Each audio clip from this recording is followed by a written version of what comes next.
Bharatiya Janata party के राष्ट्रीय नेता, राष्ट्रीय प्रवक्ता गौरव भाटिया जी प्रेस वार्तालाप में 2023 विधानसभा चुनाव को लेकर क्या कहा, आइए सुनते हैं।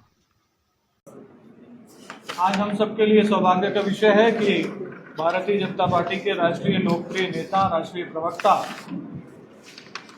तो सुप्रीम कोर्ट के एक बहुत ही बड़े अधिवक्ता के रूप में भी जाने जाते हैं, ऐसे आदरणीय श्री गौरव भाटिया जी हम सबके बीच आए हैं। मैं बहुत ही उनका तहे दिल से स्वागत करता हूं। Thank you. आज इस प्रेस वार्ता में राष्ट्रीय मीडिया से हमारे आदरणीय श्री मनीष शुक्ला जी भी मौजूद हैं, भाजपा के पूर्व विधायक, प्रदेश के प्रवक्ता आदरणीय श्री श्रीचंद सुंदरानी जी हैं और हमारे मीडिया विभाग के सम्माननीय प्रदेश के सह मीडिया प्रभारी अनुराग जी भी मौजूद हैं। मैं सभी को प्रणाम और नमस्कार करते हुए गौरव भाटिया जी से आग्रह करता हूं कि आप सबको संबोधित करूं।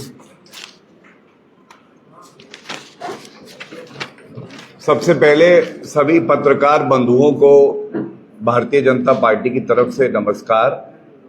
आप सबको आभार कि आप समय निकालकर इस प्रेस वार्ता को कवर करने के लिए यहाँ उपस्थित हैं। और जब भी मीडिया परिवार से रूबरू होते हैं तो बहुत अच्छा लगता है, आदान प्रदान होता है विषयों का। लेकिन आज बड़े भारी मन से आप सबके समक्ष हम लोग बैठे हैं और आपका सम्मान करते हुए एक बात जरूर कहूंगा। चौथा स्तंभ है कोई लोकतंत्र का तो वो मीडिया है। सच्चाई, ईमानदारी, बिना झुके कोई कार्य करता है तो वो आप लोग हैं। हम लोग सब आहत हैं। छत्तीसगढ़ की जनता आहत है क्योंकि उन्होंने अपना भाई खोया है। और जो राजनीतिक मुद्दे हैं उन पे चर्चा हम जरूर करेंगे, लेकिन किसी भी प्रदेश में जब चुनाव का माहौल होता है तो यह लोकतंत्र का महापर्व होता है। सारी ताकत केंद्रित हो जाती है जनता के हाथ में। और ऐसे समय पर सबसे पहले विनम्र श्रद्धांजलि हम अपने भाई को, बिरजू तरम, जो हमारे निष्ठावान कार्यकर्ता थे, उनकी हत्या कर दी गई है, तो उनको सच्ची श्रद्धांजलि यही होगी कि भारतीय जनता पार्टी ये लड़ाई लड़ेगी, आखिरी सांस तक लड़ेगी और ये सुनिश्चित करेगी कि हमारे भाई के परिवार को न्याय भी मिले, त्वरित भी मिले। और ये जो कपटी सरकार है भूपेश बघेल की, कानून व्यवस्था ध्वस्त है, भूपेश बघेल मस्त है, तो मस्त नहीं रहने देंगे। इस प्रेस वार्ता की गूंज उन कानों तक पहुंचेगी जो लूट खसोट, भ्रष्टाचार, परिवारवाद को बढ़ावा दे रहे हैं और भूल गए हैं राजनीति में प्रतिद्वंदी होते हैं, शत्रु नहीं होते। आप हमसे सहमत ना हो, हमारा विरोध करें, हम आपका विरोध करें, ये तो ठीक है। लेकिन हत्या हो जाए और सरकार देखती रहे और मुख्यमंत्री के मुंह से एक शब्द ना फूटे तो ये चिंताजनक है। मैं यही कहूंगा, ऐसा क्यों हो रहा है? हम सब जानते हैं, संविधान का ज्ञाता होने के नाते कानून व्यवस्था जो है प्रदेश सरकार का विषय है। प्रदेश का विकास हो, यह प्राथमिकता हर सरकार की होनी चाहिए। लेकिन इंसान की जान की अहमियत हो, सुरक्षित रहे जो नागरिक है, यह सुनिश्चित करने का दायित्व किसी का है तो वो प्रदेश के चुने हुए मुख्यमंत्री का है। और यहां भूपेश बघेल पूरी तरह से विफल हुए हैं। छत्तीसगढ़ की पहचान पूरे भारत में, विश्व में क्या है? जो जनजातीय समुदाय है, जो संस्कृति है, वो कहीं से अगर निकलती है, उत्पन्न होती है, तो वो छत्तीसगढ़ से होती है। और ये बात इंगित करना चाहते हैं हम लोग इस मंच से। एक भाई हमारा मारा गया, वो जनजातीय समुदाय से आता है। जनजातीय समुदाय को निशाना बनाया जाए और मुख्यमंत्री मौन रहे, तो ऐसे मुख्यमंत्री का बने रहना अपने आप में शर्मनाक है। और मैं मांग करूंगा, मुख्यमंत्री जी वैसे भी आप कुछ दिन के मेहमान हैं, लेकिन इतनी शर्म करिए, इतनी मर्यादा रखिए। एक नागरिक जो इस प्रदेश का है, उसकी हत्या हो जाती है, 2 शब्द तो बोलिए, कार्रवाई तो करिए। और ये बात हमारा मीडिया समुदाय भी उठा रहा है, मैं धन्यवाद देता हूं आपका। इसके साथ एक बात और हमें बिल्कुल स्पष्टता से यहां कहनी होगी। मैंने जनजातीय समुदाय की संस्कृति का मुद्दा उठाया, किस तरह से उसे नष्ट किया जा रहा है, धर्मांतरण हो रहा है, और कौन करवा रहा है, आप इस पे विचार करिएगा। एक बहुत बड़ा प्रश्न जनता की आवाज बन के उभर रहा है। आज कोई जनजाति समाज के साथ खड़ा है तो वो भारतीय जनता पार्टी है, और हम आखिरी सांस तक खड़े रहेंगे। टारगेट किसे किया जा रहा है? टारगेट भारतीय जनता पार्टी के कार्यकर्ताओं और लीडर्स को किया जा रहा है। क्यों? क्योंकि आज कोई सुरक्षा कवच है अगर जनजातीय समाज के लोगों का, तो वो भारतीय जनता पार्टी है। आपको खून की होली पसंद है, हमें जनजातीय समुदाय की संस्कृति पसंद है। यह पूछा नहीं जाएगा। मुख्यमंत्री आप कांग्रेसियों के भी हैं, भाजपाइयों के भी हैं, किसी और दल में विचारधारा रखने वालों के भी हैं। आप तो संरक्षण दे रहे हैं जो कट्टरपंथी सोच के नक्सलाइट है, माओवादी है। और भारतीय जनता पार्टी के जो कार्यकर्ता अपनी जान पे खेल के कवच बन के खड़े हो जाते हैं, आपकी लचर व्यवस्था की वजह से उनको टारगेट किया जाता है। यह बेहद ही चिंताजनक है। और यह जरूर कहूंगा, इन्हें गुमा है, भूपेश बघेल जी के लिए कह रहा हूं, इन्हें गुमा है कि मेरा अत्याचार कम है। जनता को यकीन है भूपेश बघेल तेरे राजनीतिक दिन कम हैं। अत्याचार की कभी जीत नहीं हो सकती है। सत्ता से आपको प्यार है, मलाई से आपको मोहब्बत है, वसूली आपको करनी है, पहुंचाना है दिल्ली, लेकिन किसी कार्यकर्ता की हत्या हो जाए और मुख्यमंत्री एक शब्द ना कहे, धिक्कार है ऐसे मुख्यमंत्री। और इसीलिए ये लड़ाई भारतीय जनता पार्टी लड़ेगी। एक बदलाव की लहर छत्तीसगढ़ में हमने देखी है। सुपड़ा साफ हो जाएगा भूपेश बघेल का,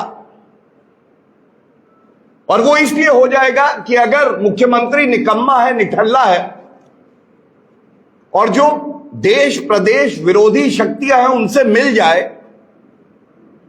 तो यह हित में है देश के और प्रदेश के कि उसको भेज दिया जाए वापस, उससे सत्ता ले ली जाए। सत्ता केवल और केवल जनता की सेवा करने का एक माध्यम है। और मैं इतना ही कहूंगा कि इस बात पे विचार होना चाहिए। पुनः आपकी अटेंशन ड्रॉ करता हूं इस बात पे, आज पूरे देश का मीडिया छत्तीसगढ़ की तरफ देख रहा है। They are seeking answers. Answers that why a chief minister who is duty bound to protect the life of every citizen of Chhattisgarh is not even uttering a word against the Maoists, the Naxalites. Is he hand in glove? Is he protecting? And I must say, it puts the entire country to shame that he has time for the liquor manufacturers, for all the corrupt powers that operate in the state, but he has no time for a citizen of our country, for a person who's a resident of Chhattisgarh, just because his political leaning was towards the BJP. He was a BJP worker. That costed him his life. And I must say, the Bharatiya Janata Party believes that the scheduled tribe community is our pride. We take a lot of honor in the fact that their culture is to be preserved. And we stand with the ST community no matter what the difficulties are, even if it comes at the cost of our life. This is the commitment of the Bharatiya Janata Party. चिंता की बात यह है कि यह व्यवस्थित ढंग से होता है और टारगेट किलिंग की जाती है। जहां पे धर्मांतरण कराने वाले लोग पहुंच जाते हैं, वहां पे अगर कोई जागरूक मीडिया कर्मी जाना चाहे या भाजपा कार्यकर्ता जाना चाहे या सजग प्रहरी जाना चाहे, तो खल्लास कर दिया जाता है, वो निपटा दिया जाता है। लेकिन धर्मांतरण कराने वाले वहां पहुंच पा रहे हैं। क्या ये भूपेश बघेल जी की स्वीकृति के बिना हो सकता है? केंद्र सरकार ने ठोस कदम उठाए। किस तरह से जो ये नक्सलाइट सोच है, इसको खत्म करने की तरफ हम अग्रसर हैं। और माननीय गृह मंत्री श्री अमित शाह जी छत्तीसगढ़ की भूमि पर थे, उन्होंने यही बात उठाई। एक तरफ केंद्र की मजबूत सरकार जो चाहती है कि ये प्रदेश आगे बढ़े, सुरक्षित हो, दूसरी तरफ ये कांग्रेस की सरकार जिसको केवल मतलब है, तो मतलब इस बात से है कि तिजोरी कैसे भरी जाए। और यहां से मैं दूसरे बिंदु पे आता हूं। ये बिंदु बड़े जिम्मेदारी से उठाता हूं। प्रदेश का युवा आज भूपेश बघेल जी से यह सवाल पूछता है, आप हमें नौकरी नहीं दे पाए, यह आपकी विफलता है। हमने 2 साल बहुत मेहनत करी, परीक्षा के लिए तैयारी भी पूरी करी। आप मुझे यह बताइए कि पीएससी के एग्जाम होते हैं और पीएससी के एग्जाम में क्या पाया जाता है? यह चिंताजनक है। पीएससी का मतलब क्या है? पीएससी का मतलब है कांग्रेसियों के जो बच्चे हैं, जो भूपेश बघेल के करीबी हैं, उनकी योग्यता है कि नहीं, ये मायने नहीं रखता है भाई। मायने ये रखता है कि आप कितने करीब हो भूपेश बघेल के, उससे आपकी नियुक्ति भी हो जाएगी। और जो हमारे युवा हैं, जो मेहनत कर रहे हैं, कठिन परिस्थितियों में करते हैं, वो उत्तर सही देते हैं, उनका सिलेक्शन नहीं होता है। और यह बात मैं नहीं कह रहा हूं क्योंकि पेशे से वरिष्ठ अधिवक्ता हूं, यह सौभाग्य है, सर्वोच्च न्यायालय में वकालत करता हूं। उच्च न्यायालय ने क्या किया, यह प्रश्न पूछा जाना चाहिए भूपेश बघेल जी से। ये ऑर्डर लेके आए हैं, आपके समक्ष है। इस ऑर्डर की मुख्य बातें क्या है, बिंदु क्या है, ये आपके समक्ष रख देता हूं। सबसे पहले नियुक्तियों पे रोक लगाई उच्च न्यायालय ने, पहली बात। रोक क्यों लगी? क्योंकि कांग्रेस की गारंटी एक है, ये जो जी है ना, गारंटी कहते हैं, ये जी घोटाले का है। कांग्रेस कुछ भी कार्य करेगी उसमें घोटाला जरूर करेगी। उच्च न्यायालय ने रोक लगाई। ये पिटीशन जो है ये किसने दायर करी उच्च न्यायालय में? गर्व के साथ कहते हैं कि भारतीय जनता पार्टी के विधायक नानकी राम कंवर जी उच्च न्यायालय गए, क्योंकि युवाओं की आवाज बनना यह भारतीय जनता पार्टी के डीएनए में है और कांग्रेस के डीएनए में घोटाला है। उच्च न्यायालय ने पहले तो रोक लगा दी। दूसरी बात, मैं वो बहस सुन रहा था, आप भी सुनिएगा। उसमें हाईकोर्ट जज जी ने बड़ी व्यथित होकर एक बात कही। उन्होंने कहा लिमिट हो गई, लिमिट हो गई भ्रष्टाचार की। छत्तीसगढ़ की जनता कह रही है लिमिट हो गई। कितनी लूट खसोट करोगे? 2 लाख हमारे युवक, उनके भविष्य के साथ छेड़छाड़ करोगे भूपेश बघेल? और ऊपर से गांधी परिवार कह रहा है भूपेश बघेल से कोई लिमिट नहीं है,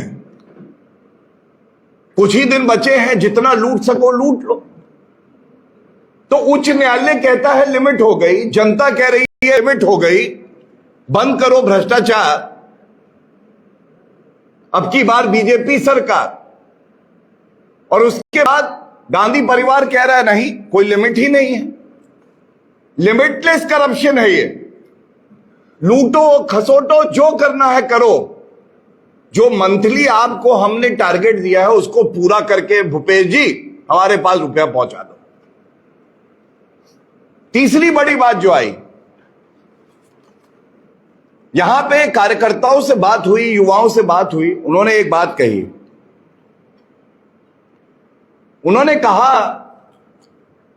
भाई साहब, हमारी आंसर शीट जो कि रिट्रीव की जा सकती है हमने निकाली, उत्तर सही है लेकिन नंबर गुल है। और जो कांग्रेसी परिवार से जुड़ा है, परिवार ऊपर केंद्र वाला भी है, गांधी परिवार, भ्रष्टाचारी नंबर 1, आया हूं कुछ तो लूटूंगा ही, और उसके बाद भूपेश बघेल, इनसे जो जोड़ा है, आंसर शीट में उत्तर ही नहीं है लेकिन नंबर फुल है। क्यों? क्योंकि उसके पास एक पहचान है कि हम कांग्रेसी भूपेश बघेल से जुड़े हैं।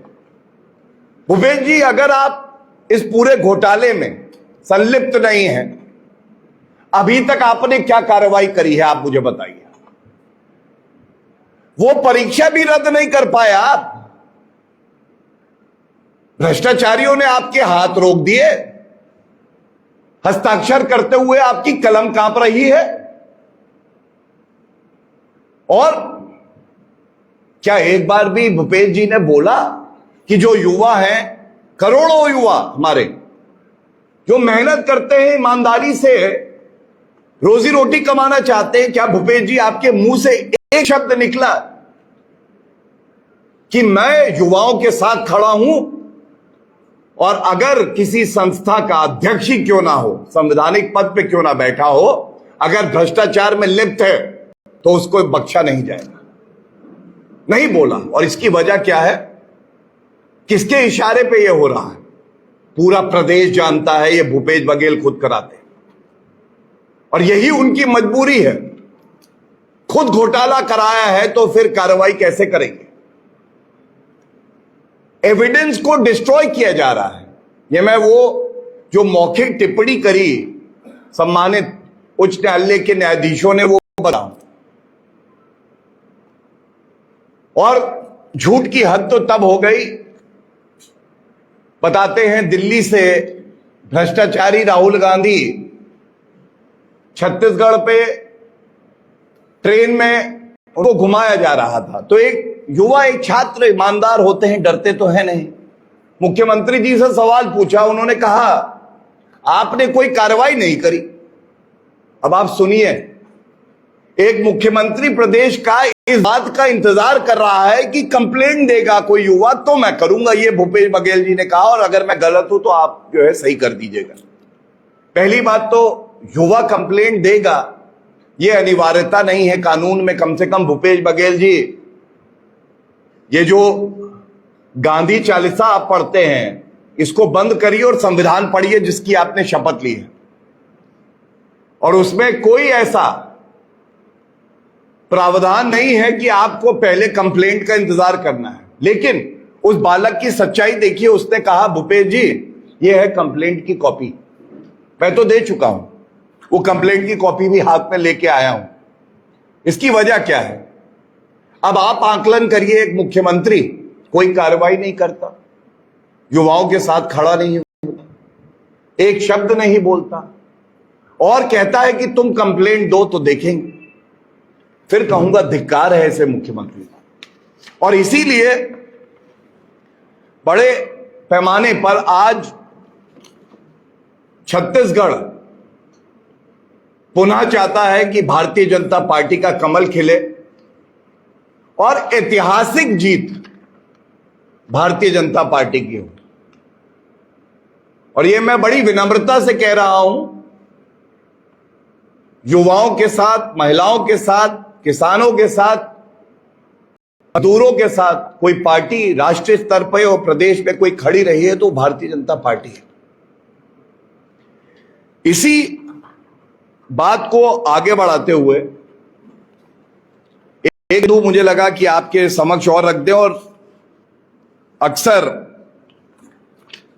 ऐसा देखा गया है कि हवाई प्रेस कॉन्फ्रेंसेस हो जाती हैं, खासकर जब कांग्रेस के लीडर आते हैं, राहुल गांधी हों, भूपेश बघेल हों, बताते हैं कि और भी यहां पे नेत्री और लीडर्स आ रहे हैं। मैंने कहा ना, गारंटी दे रहे, गारंटी का जी घोटाले का जी है। और मैं भारतीय राजनीति के गजनी हो गए भूपेश बघेल जी, उनकी याददाश्त चली गई है, तो मैं चाहता था कि उनको याद दिलाए। और कुछ कागज जो है ये कांग्रेस पार्टी के लेके आए हम लोग, बताते हैं कि सब जो है नेट से हटा दिए गए, जो फिजिकल कॉपी थी जला दी गई, कोई प्रमाण ना मिले, कोई पूछ ना ले। लेकिन फिर भी हमने कहा कि नहीं, जनता की बात पूरी ईमानदारी से, पूरे जोर से उठाएंगे। तो सबसे पहले जो है, देखिए, मैं आपसे इतनी ही दरख्वास्त करूंगा कि इसको आप जरूर उठाएं। ये हमारे समक्ष जो है ये कांग्रेस पार्टी का मैनिफेस्टो है पिछले चुनाव का। भूपेश बघेल जी को इसकी याद नहीं आएगी। समय सीमा की वजह से कुछ उदाहरण मैं दूंगा, है तमाम, लेकिन मैं कुछ उदाहरण दूंगा क्योंकि वो महत्वपूर्ण है।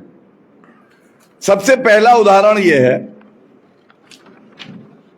इन्होंने कहा बिंदु number 11 of Congress manifesto of the last election 2018, Ganga जल की कसम, गंगा जल को भी नहीं बख्शा आपने।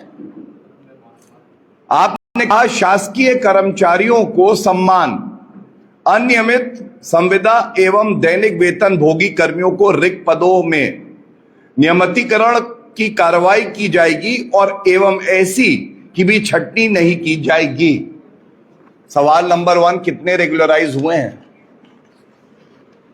जो व्यक्ति सालों साल कार्य कर रहा है और आपके वादे पे उसकी उम्मीदें टिकी थी, तो क्या वो ये नहीं बोलेगा ऐसा कोई सगा नहीं जिसे भूपेश ने ठगा नहीं? इनको भी नहीं छोड़ा आपने, रेगुलराइज हुए हैं। चुनौती देता हूं आपको, शाम तक बता दीजिए, आंकड़ा दे दीजिए, दूध का दूध पानी का पानी हो जाए। दूसरा वादा इन्होंने किया, महिला स्व सहायता समूह का सशक्तिकरण एवं कर्ज माफी। कौन सी कर्ज माफी हुई बताइए? तीसरा, ये थोड़ा अहम और ज्यादा हो जाता है और इसकी वजह मैं आपको बताता हूं।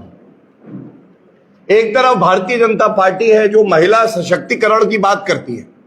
इतिहास दर्ज होता है जब अब संविधान संशोधन से महिला आरक्षण की बात, जो कि सपना कभी कांग्रेस दिखाती थी, पूरा किया आदरणीय श्री नरेंद्र मोदी जी ने। दूसरी तरफ एक वादा पढ़ देता हूं मैं आपको, बिंदु नंबर 14 में इन्होंने कहा, शराबबंदी, कांग्रेस सरकार द्वारा राज्य में शराब की बिक्री पर पूर्ण प्रतिबंध लगाया जाएगा। अब मैं ये पूछना चाहता हूं, जो इस प्रदेश की महिलाएं थी वो ठगा महसूस कर रही हैं भूपेश जी। उनको ये लगा कि आप पूर्ण शराबबंदी करेंगे और जो रुपया शराब में जाता है वो घर आएगा, उसका सदुपयोग होगा। लेकिन जिसने वादा किया था शराबबंदी का, महिलाओं के साथ खड़े होने का, वो जाके बैठ गया शराब कारोबारियों की गोद में। आप फर्क देखिए, कहां शराब बंदी की बात कर रहे थे, महिलाओं के साथ खड़े होंगे, उनका दर्द समझेंगे।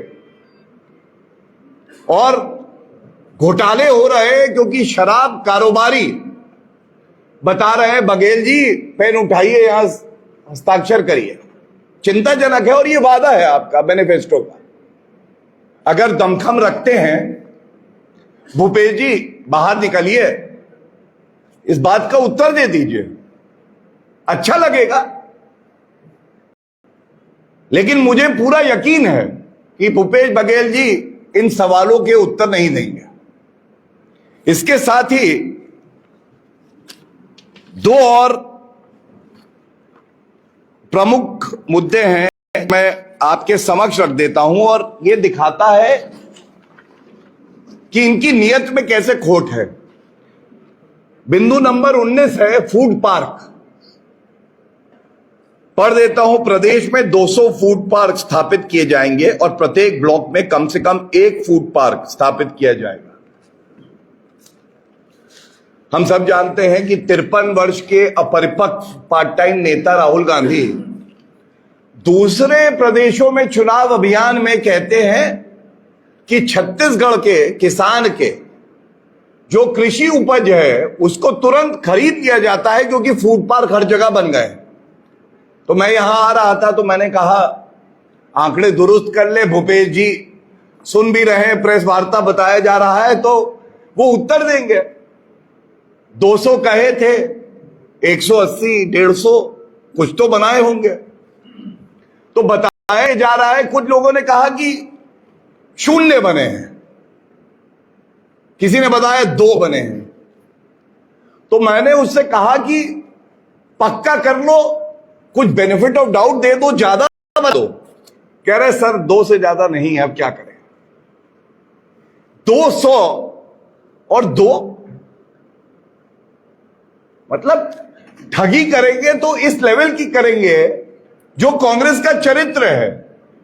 कीर्तिमान स्थापित किया है भ्रष्टाचार में, ठगी में, झूठ बोलने में। तो ये उदाहरण जो मैंने आपके समक्ष रखे,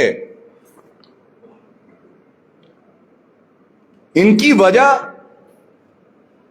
स्पष्ट यह है कि अगर भारतीय जनता पार्टी के राष्ट्रीय प्रवक्ता एक प्रेस वार्ता करते हैं तो वो तथ्यों के आधार पे आपके समक्ष कुछ बिंदु रखते हैं और हम विपक्ष में हैं, लेकिन छत्तीसगढ़ की जनता के दिल में आज कोई है तो वो भारतीय जनता पार्टी है और मुद्दे हम उठाते रहेंगे। उसका आधार होगा, साक्ष्य होंगे। और जैसे विपक्ष की भूमिका बड़ी जिम्मेदारी से भारतीय जनता पार्टी पूरी कर रहा है, ये उम्मीद हम भूपेश बघेल जी से भी रखते हैं। लोकतंत्र में यह आवश्यक है कि अगर विपक्ष प्रमाण देके कुछ मुद्दे उठाए जो जनता की आवाज है, तो प्रदेश का मुख्यमंत्री अपनी जिम्मेदारी समझे और उन प्रश्नों के उत्तर दे। इस मंच से चुनौती भूपेश बघेल जी को, अगर अगले 24 घंटे में आप में हिम्मत है तो आप प्रेस वार्ता करके जो बिंदु मैंने उठाए हैं भारतीय जनता पार्टी की तरफ से, या तो उसका खंडन करिए या स्पष्टीकरण करिए। और अगर आप खंडन करते हैं तो मैं आपको यह हक देता हूं, आप कहिएगा कि हम झूठ बोल रहे हैं। और अगर आप हमारे समक्ष नहीं आते हैं प्रेस वार्ता करने तो यह मान लिया जाएगा लूट खसोट की, भ्रष्टाचार की गारंटी कोई दे रहा है तो वो भूपेश बघेल और कांग्रेस की सरकार दे रही है, और इनका जाना अब तय है। बहुत बहुत धन्यवाद। एक एक